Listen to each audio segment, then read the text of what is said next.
எத்தனை பேர் ரொம்ப துக்கமா இருக்கிறீங்க? எத்தனை பேர் எப்படா சீக்கிரம் முடியும்னு நினைக்கிறீங்க? சொல்லுங்க பார்க்கலாம். இன்னைக்கு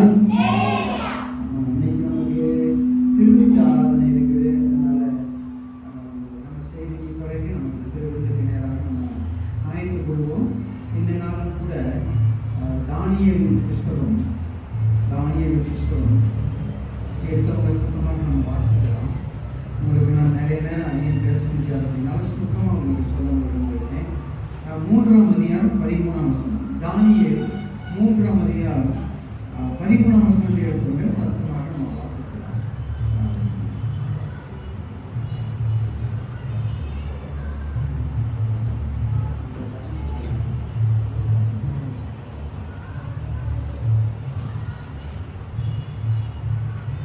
தானியேல் 3:13 எடுத்து வாசிக்கலாம். எசேக்கியேலுக்கு அடுத்த புஸ்தகம் பைபிள்ல 3:13 வாசிங்க பார்க்கலாம்.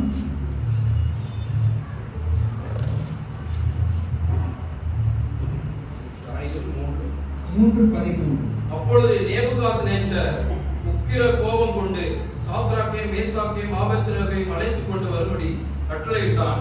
அவர்கள் அந்த புருஷரை ராஜாவின் சமூகத்தில் கொண்டு வந்து விட்ட போது நேபுகாத்நேச்சர் அவர்களை நோக்கி, சாத்ராக், மேஷாக், ஆபேத்நேகோ என்பவர்களே, நீங்கள் என் தேவர்களுக்கு ஆராதனை செய்யாமலும் நான் நிறுத்தின பொருட்சிலையை பணிந்து கொள்ளாமலும் இருந்தது மெய்தானா?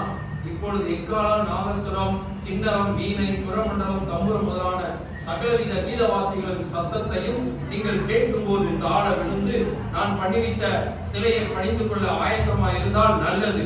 பணிந்து கொள்ளாது இருப்பீர்களாகில் அந்நேரமே எரிகிற அக்னி சூளையின் நடுவிலே போடப்படுவீர்கள். உங்களை என் கைக்கு தப்புவிக்க போகிற தேவன் யார் என்றார். சாத்ராக், மேஷாக், ஆபேத்நேகோ என்பவர்கள் ராஜாவை நோக்கி, நேபுகாத்நேச்சரே, இந்த காரியத்தை குறித்து உமக்கு உத்தரவு சொல்ல எங்களுக்கு அவசியமில்லை. நாங்கள் ஆராதிக்கிற எங்கள் தேவன் எங்களை தப்புவிக்க வல்லவராய் இருக்கிறார்.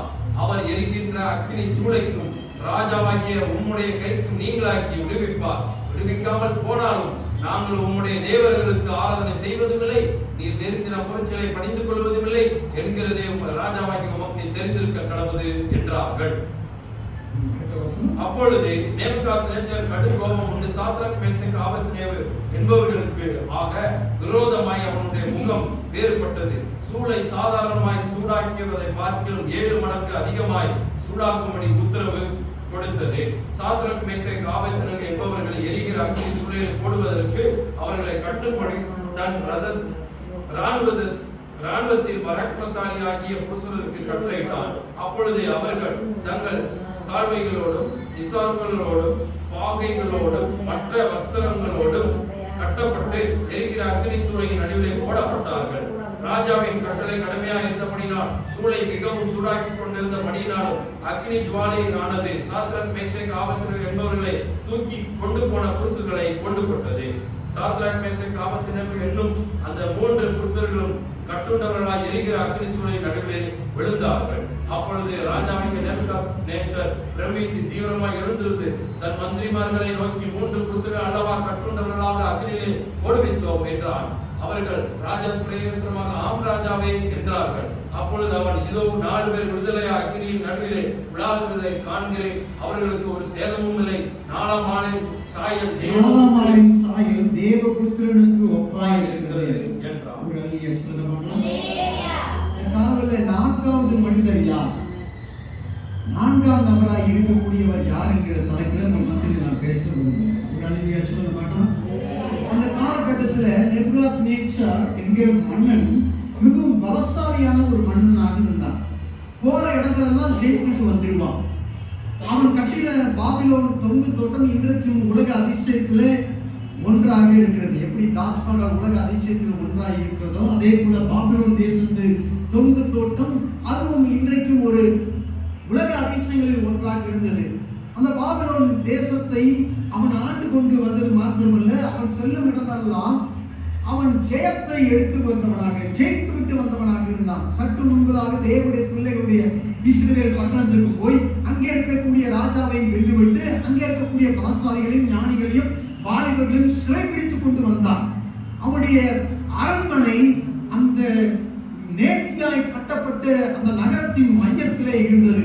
அவனுடைய மதில்களிலே ஒரே நேரத்தில் 8 குதிரை ரதங்களை பூட்டக்கூடிய அளவிலே மிகவும் உயரமானதாக பலசாலியான ஒரு மதில்களை உடைய ஒரு மனிதனாக அவன் இருந்தான். அவன் தன்னைத்தானே கடவுள் என்று மற்றவர்களுக்கு அறிமுகப்படுத்திக் கொண்டு வந்தான். கடவுள் என்றால் யார்? நான் தான் என்று சொல்லிக் கொண்டு வந்தான். என்னுடைய பொற்சிலையை உண்டாக்குங்கள், அதை நீங்கள் கும்பிட வேண்டும் என்று அவன் கட்டளை போட்டான். என் தேவர்களுக்கு நீங்கள் ஆராதனை செய்ய வேண்டும் என்று அவன் கட்டளையிட்ட போது இந்த பாபிலோன் தேசத்திலே வந்திருந்ததான 3 வாலிபர்களை குறித்து அங்கே சொல்லப்பட்டிருக்கிறது. அவர்கள் பேர் சாத்ராக், மேஷாக், ஆபேத்நேகோ. பக்கத்தில் இருக்கக்கூடிய டேனியலை பார்த்து அந்த நேபுகாத்நேச்சர் சொன்னார், இவர்கள் யார்? இந்த 3 பேர், இந்த 3 வாலிபர்கள் நிற்கிறது போல இந்த உலகத்தில் என்னை எதிர்த்து எவர் நின்றதில்லையே. என்னுடைய எல்லா சனங்களும் ஒத்து போகும்போது இவங்க மாத்திரம் பணியாமல் ஒத்து போகாமல் இருக்கிறதுக்கு காரணம் என்ன என்று சொல்லி கேட்டு அந்த 3 பேருக்கு ஒரு கட்டளையை போட்டான். மீண்டுமாக நான் கீத வாத்தியத்தை வாசிக்க சொல்லுகிறேன். இசை வாசிக்கும் போது நீங்கள் தண்டனிட்டு பணியாவிட்டால், என் தேவனுக்கு ஆராதனை செலுத்தாவிட்டால் என்னுடைய அக்கினி சூளை 7 மடங்கு பெரிதாக்குவேன், அதிலே நீங்கள் அக்கினிக்கு இரையாகப்பட வேண்டும் என்று. சொல்லுகிறேன், நீங்கள் பணிந்தால் பொசுங்குவீர்கள், பணியாவிட்டால் பொசுங்க மாட்டீர்கள். அது தேவனுடைய சட்டமாக இருக்கிறது.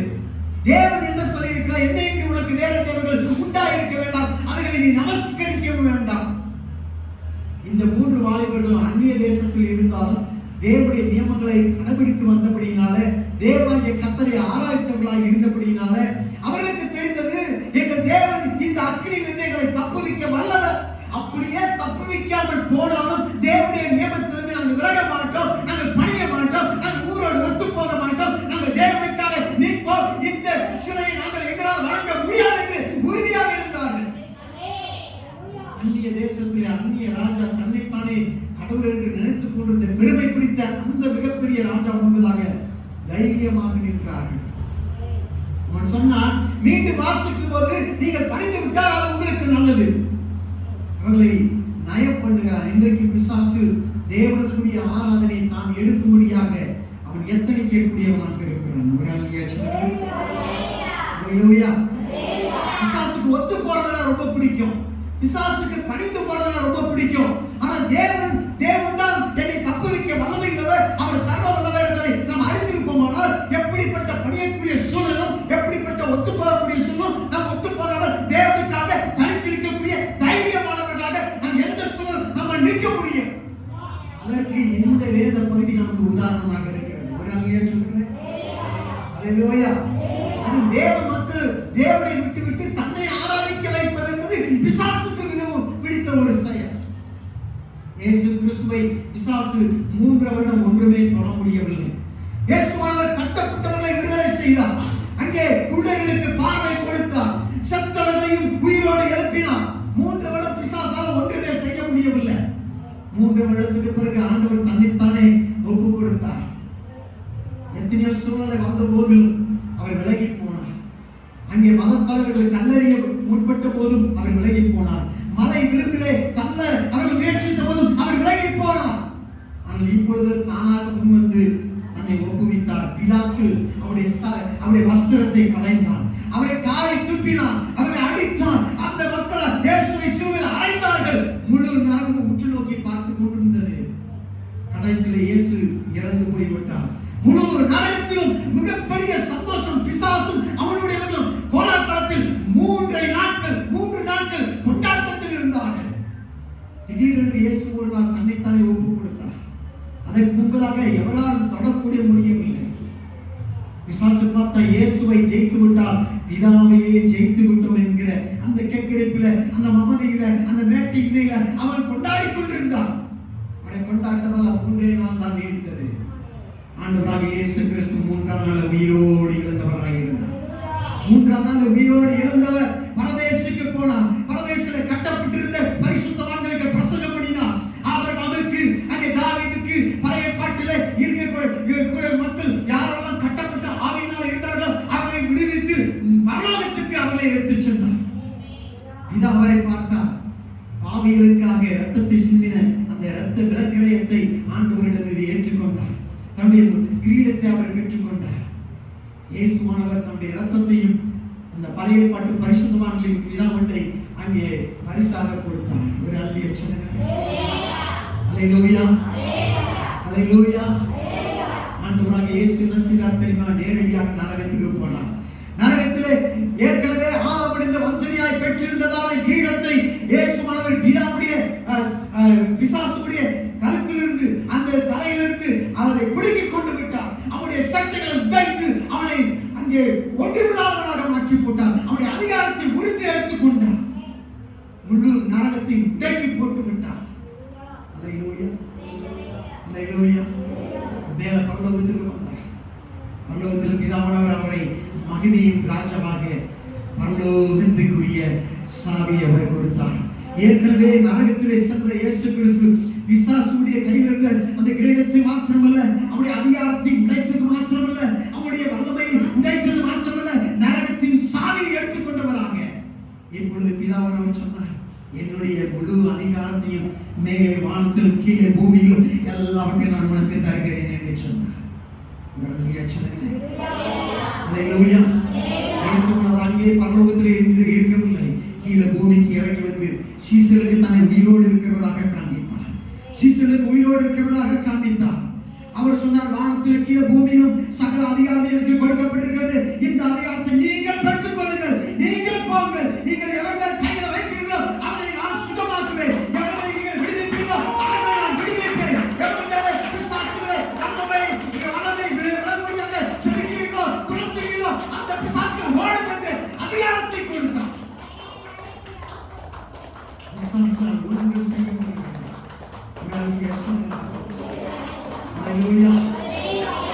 விசுவாசத்துக்கு முதலில் ஒன்று புரியவில்லை. இயேசுவை ஜெயித்தவர்கள் என்று நினைத்தார். ஆண்டவர் நீதி செய்கிறவராக நம் பாவத்துக்கான பிராய பலியை பிதாமண்டை கொடுக்கிறவராக இருந்தார்.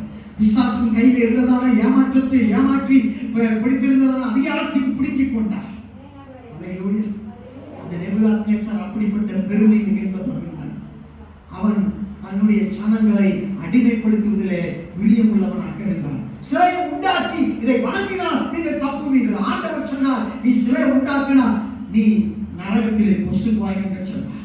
நீ வணங்கினால் பொசுவாய் என்று ஆண்டவருடைய பிரமாணம். இங்கே இந்த மன்னனுடைய பிரமாணம், வணங்கினால் பொசுங்க மாட்டீர்கள், வணங்காவிட்டால் பொசுவீர்கள் என்று சொன்னார். ஒரு அல்லியா சொன்னார். அல்லேலூயா. மீண்டுமாக இசையை வாசிக்கும்படியாக சொன்னார். அப்பதான் இவங்க 3 பேர் சொன்னாங்க, ராஜா திரும்பி நீங்க வாசிக்க வேண்டிய அவசியம் எங்களுக்கு கிடையாது. ஏன் கேட்டா அந்த இடத்துல ஒரு வார்த்தையை சொல்லுகிறான். என்ன சொல்லுகிறான்? 15ஆம் வசனத்துல அவன் பறிந்து கொள்ளாமல் இருந்தே ஆகிய அந்நேரமே எரிகிற அக்கினிச்சுவை நடுவிலே போடப்படுவீர்கள். உங்களை என் கைக்கு தப்பிக்க போகிற தேவன் யார் என்றான். நான் உங்க தேசத்துக்கு இப்பத்தான வந்தேன். உங்க ஊர்ல அப்படிப்பட்ட கடவுளை நான் உருவத்துல பார்க்கலையே, சிலையில பார்க்கலையே. உங்களை விடுவிக்கிறதுக்கு அந்த கடவுள் இருந்திருந்தா ஏன் உங்களை என் கையில ஒப்பு கொடுத்து உங்களை என் நாட்டுக்கு அடிமையாக விட்டு கொடுத்திருக்க வேண்டும். உங்க தேசத்துக்கு நான் இப்பத்தான வந்தேன். உங்க கடவுள் யார் என்று எனக்கு தெரியாது என்று சொன்னான். அத சொன்னவனே சொன்னாங்க, நீ அப்படி ஒண்ணும் எங்களுக்கு மியூசிக் போட வேணாம். நீ அப்படி ஒண்ணும் எங்களுக்காக இன்னொரு வாய்ப்பை கொடுக்க வேணாம். நீ கொடுக்க வேண்டிய அவசியமே இல்லை. நாங்க உனக்கு பதில் சொல்ல வேண்டிய அவசியமே இல்லை. ஆனா இந்த அக்னி சூளையில தப்பிக்கக்கூடிய வல்லமையோட ஆண்டவர் மேல நாங்கள் அறிந்திருக்கிறோம். அல்லேலூயா, அல்லேலூயா. அவங்க சொன்னாங்க, எங்க ஆண்டவர் யாரு, எப்படி எங்களை தப்பிப்பாரு எனக்கு தெரியும். ஆனாலும் நாங்க அக்னி சூளைக்கு போறோமோ போலையா அது எங்களுக்கு தெரியாது. இந்த அக்னி சூளையில இருந்து அவரால் எங்களை தப்பிக்க முடியும். அல்லேலூயா. அவ்வளவு வல்லமையுள்ள ஆண்டவர் என்பதை அவர்கள் நன்றாய் அறிந்திருந்தார்கள். ஒரு அல்லேலூயா சொல்லுங்க. ஆண்டவரை அறியாத ஜனங்கள் தான் என்ன பண்றாங்க, ஆண்டவர் அவங்களை விடுதலை செய்யக்கூடிய இடம் இங்கதான் வருது, இங்க வரைக்கும் கரெக்டா வந்திருப்பாங்க. அந்த அற்புதம் நடக்கக்கூடிய அந்த இடம் வரும்போது அவங்க என்ன செய்வாங்க, பிசாசு ஓவர அழுத்தத்தை கொடுப்பான், ஓவர பிரச்சனை கொடுப்பான். இனிமேல் ஆண்டவர் வேணாம் அப்படின்னு சொல்லிட்டு அந்த அற்புதத்தின் நேரத்திலிருந்து அவங்க திரும்பி போகக்கூடியவர்களாக மாறி விடுகிறார்கள். ஒரு அல்லேலூயா சொல்லுங்க. சாத்ராக் மேஷாக் ஆபேத்நேகோ தீச்சுளைக்கு அருகிலே வந்திருந்த போதிலும் தங்கள் தேவனுக்காக அவர்கள் தைரியத்தோடு ஊரோடு ஒத்து போகாமல் பணியாமல் தைரியத்தோடு இருந்தபடியினாலே அக்னி சூளைக்குள்ளாக போடப்படக்கூடிய சூழ்நிலைகள் வந்தது. ஆண்டவரே இந்த அக்னி சூளையை வாக்குறுதி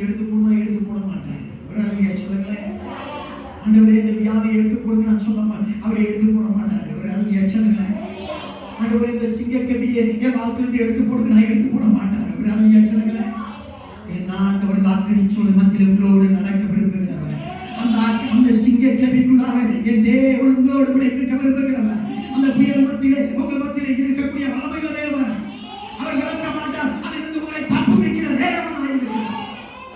அல்லேலூயா. யோபுவின் சிறையிருப்பை ஆண்டவர் மாட்டிட்டார். வசனங்களாக சொல்லுங்க, ஒருத்தருக்கு சிறையிருப்பை எடுத்து போறது வேற, திருப்பி போறது வேற.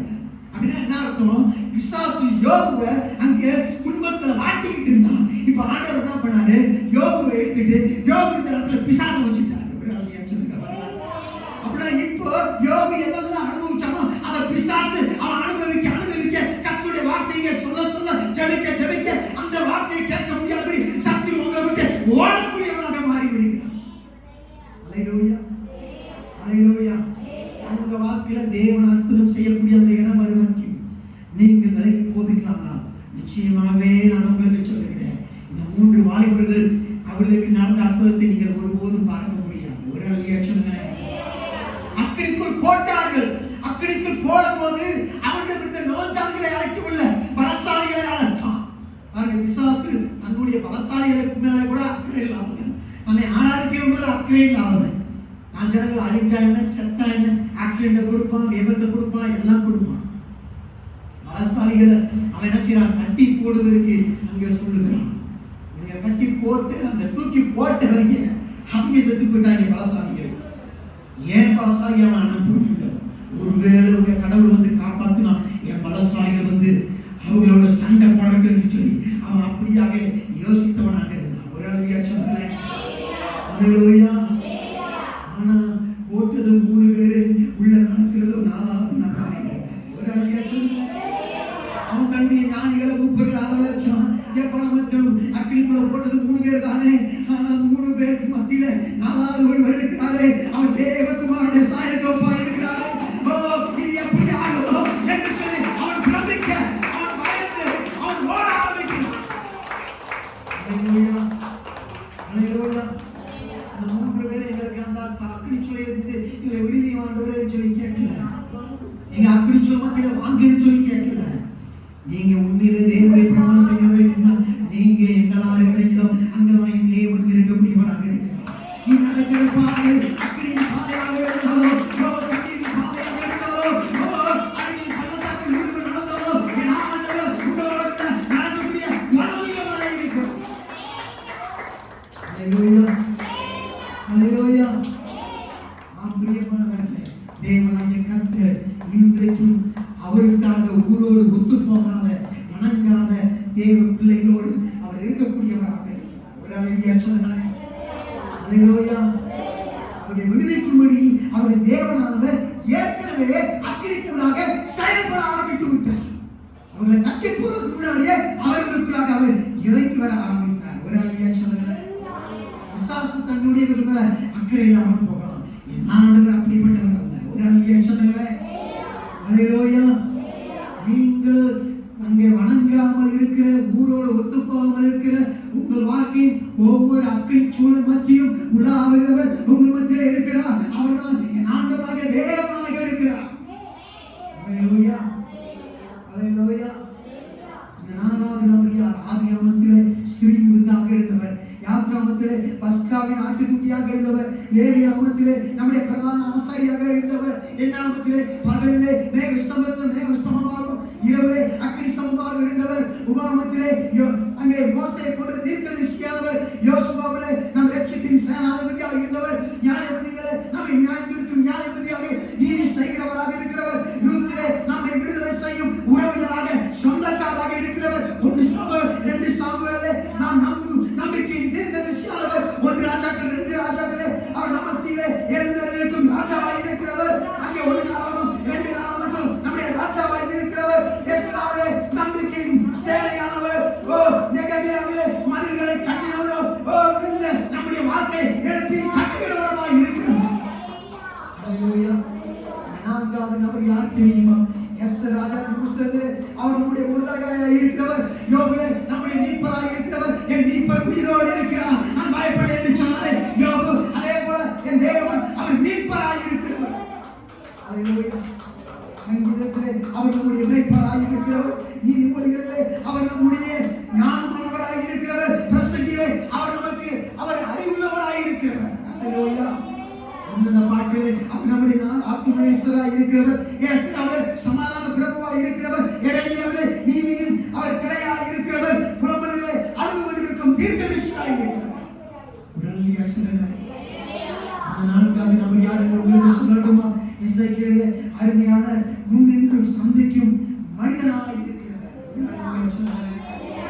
அல்லேலூயா. தானியேல் புஸ்தகத்திலே அக்கினிச்சுரை மத்தியிலே 4வது நபராய் உலாவிக் கொண்டிருக்கிறவர் தான் அந்த 4வது நபராய் இருக்கிறவர். ஓசியாவிலே நம்பிக்கைக்குரிய கணவனாய் இருக்கிறவர். யோவேலிலே பரிசுத்தாவினால் ஞானஸ்நானம் பெறுகிறவர். ஆமோசிலே நம் பாவங்களை நம் பாவங்களை சுமக்கிறவர். ஓலியாவிலே நம்மை ரட்சிக்கும் ஆவியானவராய் இருக்கிறவர். புஸ்தகத்திலே நம்மை சந்திக்கும் தூர தேசத்து மிஷனரியாக ஊழியக்காரராய் இருக்கிறவர். மீகாவிலே அழகான பாதங்களுடைய சுவிசேஷத்தை சுமக்கிறவராய் இருக்கிறவர். நாகூம் புஸ்தகத்திலே தேவனால் தெரிந்து கொள்ளப்பட்டு தேடி சென்றவர். ஆகோக்கிலே தேவனுடைய சுவிசேஷகராய் இருக்கிறவர். செப்பனியாவிலே அவருடைய இரட்சகர். ஆகாயிலே தேவனை திரும்ப புதுப்பிக்கிறவர். அல்லேலூயா. சகரியாவிலே தாவீதின் வீட்டையும் அவருடைய ஊற்றையும் திறந்தவர். அங்கே மல்கியாவிலே நீதியின் மகனாக அவர் சட்டைகளால் சுகம் தரக்கூடிய தேவனாக இருக்கிறார். அல்லேலூயா. 4வது நபர் யார் தெரியுமா? அவர் யார் என்று உங்களுக்கு நான் சொல்ல வேண்டுமானால் மத்தேயுவிலே அவர் மேசியாவானவர், மார்க்கிலே அற்புதங்களை செய்பவர், லூக்காவிலே மனுஷகுமாரனானவர், யோவானிலே தேவகுமாரனானவர், அப்போஸ்தலர்களே அவர் பரிசுத்த ஆவியானவர், ரோமரிலே அவர் ஞானம் செய்பவர், 1 கொரிந்தியர் 2 கொரிந்தியரிலே அவர் சுத்தப்படுத்துகிறவர். அல்லேலூயா.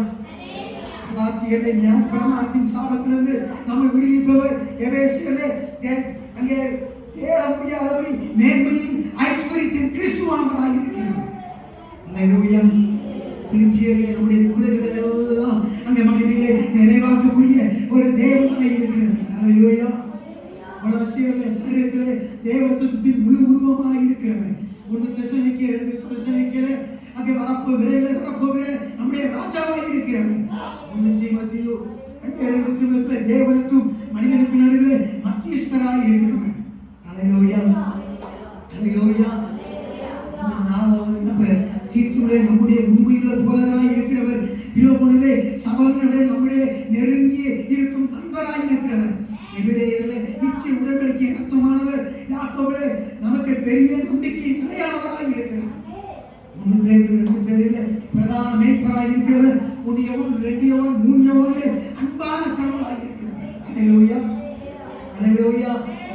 யூதாவிலே 1000க்கும் அதிகமான தூதர்களோடு கூட வருகிறார்.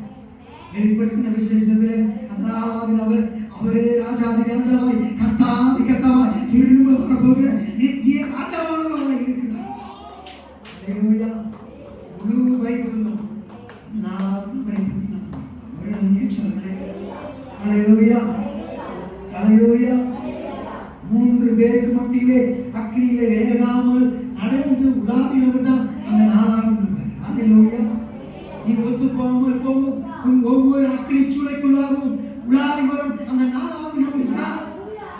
அவர் ஆபேலின் பலியானவர், அவர் நோவாவின் மானவில்லானவர், ஆபிரகாமின் பலியானவர், ஈசாக்கின் கிணறானவர், யாக்கோபின் ஏணியானவர், மோசேயின் தோழனவர், யோசுவாவின் சூரியனின் சத்திரனை சின்னவன் நிறுத்துகிறவர், எலிசாவின் முன்னானவர், எலியாவின் தடியானவர், சாமுவேலின் தைலக்குப்பியானவர், கிதியோனின் பட்டயமானவர், தாவீதின் சுமத்தின் கமானவர், ஏசாவின் பாதப்படி உறுதியானவர், எசேக்கியேலின் தேவனும் மனுஷனுமானவராய் இருக்கிறார். அல்லேலூயா. அல்லேலூயா. 4வது நபர் தானியேலின் தரிசனமானவராய் இருந்தார். அங்கே ஆமோசின் பாரமானவராய் இருந்தார். மல்கியாவின் நீதியின் மகனானவராய் இருந்தார். ஒரு அல்லேலூயா சொல்லுங்க. அல்லேலூயா. அவர் பேதுருவின் நிழலானவர், அவர் சேவானின் அற்புதமும் அதிசயமானவர், பவுலின் கைக்குட்டையுமானவர், யோவானின் கொதிக்கும் எண்ணெய் சட்டியும் பத்மி தீவிலும் அவர் கொதிக்கக்கூடிய சட்டியானவராய் இருந்தவர். அல்லேலூயா. அல்லேலூயா. அவர்தான் அநாதைகளுக்கு திக்கற்றவர்களுக்கு தகப்பனாய் இருக்கிறவர், விதவைகளுக்கு கணவனாய் இருக்கிறவர், இரவிலே பயணிப்போருக்கு துணையாக பயணம் செய்கிறவர், அதிகாரி நட்சத்திரமாய் இருக்கிறவர். சொல்லுங்கள். சாரோனின் ரோஜாவாய் இருக்கிறவர், பள்ளத்தாக்கின் எலியாய் இருக்கிறவர், கண்மலையின் தேனாய் இருக்கிறவர், மகிழின் வெளிச்சமானவராய் இருக்கிறவர், தேவதூதர்களே தன்னை வெளிப்படுத்துகிறவர், மகிழின் ராஜாவானவர், விலை மதிக்க முடியாத முத்தானவர், இடத்திலே கண்மலையானவராய் இருக்கிறார். அல்லேலூயா. பாத்திரம் நிரம்பி விளையக்கூடியவராய் இருக்கிறது. அல்லேலூயா. அவர் நம்மை கேட்டும் கோலும் தனியுமானவராய் இருக்கிறார். அல்லேலூயா. அவர்தான் நசமாகிய இயேசு கிறிஸ்துவாய் இருக்கிறார். ஒரு அல்லேலூயா சொல்லுங்களேன்.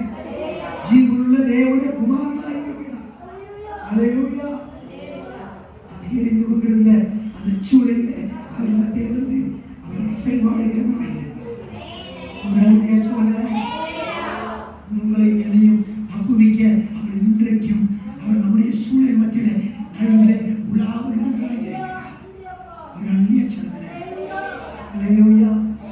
நாம் ஒத்து போகாமல் இருக்கும்போது நம் மத்தியில் அவர் வருகிறவர். அல்லேலூயா.